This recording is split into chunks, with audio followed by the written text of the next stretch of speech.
told him to have a seat. Ugh. I'm so glad my dad, he almost ended up killing the headmaster. I thought he was gonna. He's a big guy, no one to reckon with. I never saw another man stand up to him.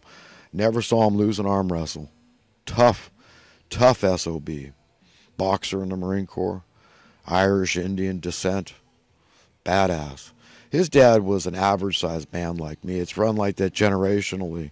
But his dad, my dad's grandpa, was a big guy at one time, rumored to be the strongest man in all of Canada in some refrigerator lifting contest. He was full-blown Indian.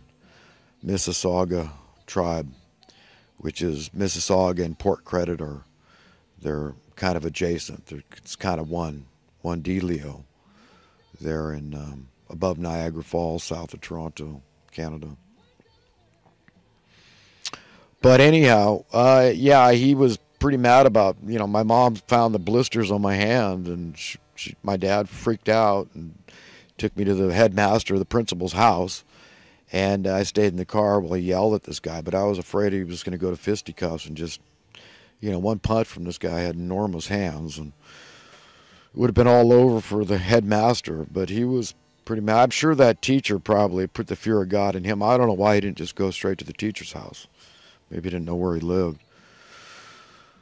I hope I'm remembering everything correctly. Maybe it was the teacher. I don't know. It doesn't even matter in the scheme of things. But just to give you an idea of who this guy was, my dad was a pretty powerful, dynamic character that was very outspoken. Later in life, he mellowed quite a bit and did some poetry. The last book he wrote was a book, I think it's entitled Cruising to Nirvana on Dreams. It's a little book of poetry, very offbeat kind of poetry, I would say, but that was the last book he wrote. Richard William Credit. But anyhow, he was a good guy, and I do think he kind of went socialist. He, for whatever reason, he liked Che Guevara. I think he liked the fact that he was a poet. And my dad, if he was remembered as anything, he wanted to be remembered as a poet. He moved the family back to the States, and from Norwich, I don't think my dad knew where he was going. Talked about living in Corpus Christi, Texas. We checked that out. He didn't like it. We ended up in Santa Cruz. And remember renting a house in Felton, the Santa Cruz Mountains, for like $75 a month, a 3-bedroom house. When the rent went up to $125 in about 1970, probably about 1969, 70, right in that range, he looked into buying, and he was pretty. I don't think my dad really. He'd think that our destiny as a family was pretty sketchy financially, but he's trying to live on a disability because he had contracted multiple sclerosis in his 30s, and which amounted to probably less than $200 a month at that time. So can you imagine doing all this stuff with the family on that kind of an income? But that was what the cost of living was like back then. But he started this Felton health food store, and he started it on Gushy Street in Felton, which is off the main beat. The main beat being Highway 9. It's just the kind of a one-horse town, the Felton, the town of Felton. It's not even a city; it's a township, suburb of Santa Cruz. It's in Santa Cruz County, just north in the mountains there. But the business looked like it was going to fail. Nobody was coming in. Had a few candy bars he started out with, trying to sell health food, natural candy bars. Pretty pathetic. My dad was getting pretty depressed, but I used to hang out with him a lot. And then I saw a building for rent on Highway 9. It was, you could see it just from eye shot, and I brought it to his attention, and he looked into renting it and leasing the building, and he started it there, and it was a success, and it was a really positive time. Because I was, that was age of 11 to 14, I guess, and we bought a two-story house on Ada Street in Felton, and loved it. We had a few fruit trees, so a little orchard, and I learned how to do yard work at a young age and help take care of the place, and my dad started taking some of the proceeds from the Felton Health Food Store and building Fiddler's Green, his dream yacht, which was a 48-foot trimaran, multi-hull, to the end of the bowsprit, but it was the Williams 44 design. But he accomplished it in about 2 years, and then my parents ended up breaking up, and everything went to pot, and my sisters moved to Norwich, Connecticut. I think my mom wanted to be near my dad's sister, and I don't think my mom wanted to break up much, but it was something my dad was bent on, so it went through. And pretty rough time for the whole family. It was pretty sad, distressing. And anyhow, I think I was talking about where it went from there last week, and I might touch on some more of that later, but I like to remind myself of the timeline of my life and, how I got to be the kind of person I am. And I think it's fun for all of us, to think about our own upbringings. And, as much as a lot of people might be inclined to envy me, oh, wow, you got to travel as a kid and live in different countries and all this. But just remember this. Children want one thing above all else. Okay, when you're young, you want security. You want stability. You want to stay in one place. You want, later in life, you want childhood friends you remember from kindergarten and first grade. Okay, that's the kind of stuff kids want. And it makes it really tough. So please, nobody envy me for my exciting life, because I have enjoyed nothing more than just kind of enjoying a little security in the last 10, 15 years. And security and stability is underrated, let me tell you. I don't really much like traveling. I don't like flying. I did way too much flying in my life. I don't know if I'd call it a fear of flying, but I've had a lot of recurring dreams. And, if I had an ejection seat, I'd be fine. But, this idea that people in passenger airliners are chopped liver, I don't like it. But whatever. I mean, I know that the statistics and odds are far greater dying in cars. We could debate that and say, hey, depends on how much of a defensive driver you are. Your odds can go way down, depending on how careful you are, cognizant and defensive, mainly. Defend yourself from the crazies out there, because there's crazies. I see it all the time. People driving way too fast, following way too close under weather conditions, wet highways. I mean, to me, they're young, dumb punks, male or female. I don't know what they are, but they're cruising for a bruising. They're gonna get it. They're gonna get in a bad accident. That's what happens to these people. If they're lucky, they'll survive. If they're not so lucky, they'll be maimed or killed, or maim or kill somebody else. But I see it all the time. Okay.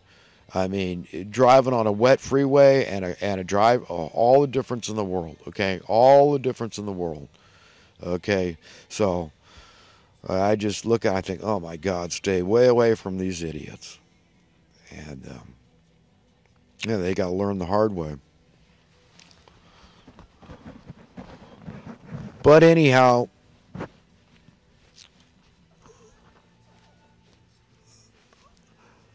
I guess I got to talking about all this because I was talking about my upbringing and the kind of person my dad was. And I kind of decided on my own political beliefs and everything. And I learned that I really am kind of, I don't even know if middle of the road is fitting, because all these terms are altered. We've really come full circle. If you look in American history, our brief American history, those that call themselves conservatives have now become like liberals, and those that call themselves liberals have now become like and the worst of both. I mean, it's like the people call themselves liberals are now the warmongers out there, the pro-war party, and it used to be the other way around. That's just one example of many.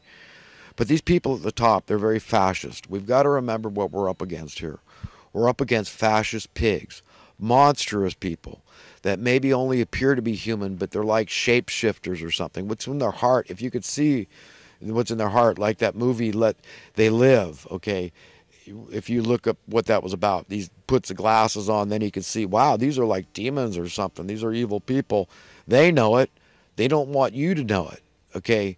But really that's it. When you can see through the establishmentarian type that support and the proponents of the current status quo, the state of affairs, the trajectory that America's been going, where you keep increasing poverty, you keep debasing the currency through raising the cost of living tax, through inflation, okay, where you keep increasing the wealth imbalance, the wealth disparity out there, and you make it look like incompetence and just, well, we just don't know, and the problems are too, blah, blah, blah, blah, blah, and we got this card up our sleeves that we'll blame these people for having a carbon footprint, even though we're big fat hypocrites.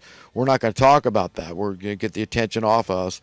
We're going to turn a mountain into a molehill here, and we're just going to commit genocide under people's nose and continue to allow people to die out in the cold that aren't criminals, because we're willing to pay for the criminals. If you want to go out and be a rapist, or if you want to be a child predator, if you want to be a murderer, then you've earned your 3 hots and a cot. Then society, the taxpayers, are willing to pay that $50,000 a year to keep you in prison, give you 3 hots and a cot, your medical and education and reintegration, and parole officers and probation officers and blah, blah, blah, courts clerks and judges and lawyers and blah, blah, blah, blah, blah, jailers. And you understand, all the auxiliary subcontractors and whatnot. The taxpayer, you got to pay. You got to pay that. They're criminals, so you got to take care of them.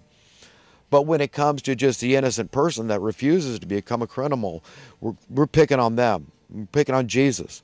We're going to let him die out in the cold. Evil. So all you people that oppose a basic universal income, it's all your fault. You understand?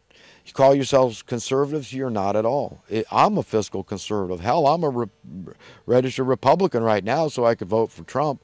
But if Trump was a Democrat, I would have voted a Democrat. I'd be a registered Democrat right now. It all has to do with the individual. Okay, and it's the same with JFK. I would have supported him if he was a Republican. I could care less. I mean, I suggest everybody change your party like you're changing your underwear. It's all about the person, not about the gang, allegiance, loyalty to the gang. I mean, look at these people. What's Chucky Schumer doing for the American people? Did he say, like Trump, that he's ashamed of poverty in America? Did Nancy Pelosi? No. She's got her walled estate, right? She's got walls behind her house, and everybody says, private property, don't trespass on Nancy Pelosi's estate, when they're trying to make a mockery out of her and her anti-border security stance, that this is just mean and un-American, all this crapola, okay? I mean, where are they putting these people up? Again, I've come full circle now. I'm back onto this. Who's paying for it? How are these people cutting in line and leapfrogging over the people that are trying to migrate to America legally? How are they doing this successfully? I mean, a lot of these people are desperately poor and destitute. They're coming here, these young, strong immigrants, and they're willing to work. They want to work, and we all know it. Yeah, well, duh. I mean, you come from a place that's utterly been impoverished by gangs there, so you're coming here and you're displacing the older, cocky American workers. We understand. That's fine and dandy. You want to do the work here, have to it. But then they're putting artificial demand on everything, so the price is going up. There's less welfare. Okay, why else would people be dying out in the cold when we're spending $50 billion a year on Section 8 housing? You, the taxpayer, to make the problem worse. All that money goes in the pocket. I'm going to use Rich Dad Robert Kiyosaki as an archetype of the kind of people I'm talking about. They're insatiable. Look into how many properties Robert Kiyosaki owns. Apartment complexes, individual units, and individual houses all over the world. Look into it. But this is where your $50 billion a year is going, while the problem gets worse and worse. Do you understand? So the whole idea, the whole context of starting this $50 billion a year social welfare subsidy was to help people to be able to afford housing they couldn't otherwise afford. These would be destitute, poor people living on the streets if there was no Section 8 housing. Do you understand? But it's made the problem worse because they're not lowering their rents, these landlords. They're not working with the government, who the only legitimate government is. I got to define that term. Is we the people, not we some of the people, all the people. It's the constitutional government. It's the legal government. But yet it's all twisted in people's mind. Now we think of bureaucrats and politicians as the government. Okay? quasi proxies and crap like that, right? So we forget about the only legitimate government is we, all the people. So these taxes, and so many of these arrogant taxpayers, I mean, they think because they pay more taxes that they have more clout. But the fact is they don't. Once it goes in the kitty, it belongs to the homeless guy as much as you. So, you know, they make me sick to my stomach. These people are actually the ones that are feeding the beast the most, giving it sustenance, making it strong, and able to keep contending with the hordes of the hungry masses that are dying. The genocide is, they're normalizing genocide in our faces. You understand what's happened here? It's the frogs in the water. They're done. They're cooked. They're dead. Okay, that's it. The ship's on the rocks. The ship's sinking, and there's just a little few air pockets left. The last few grains of sand are running through the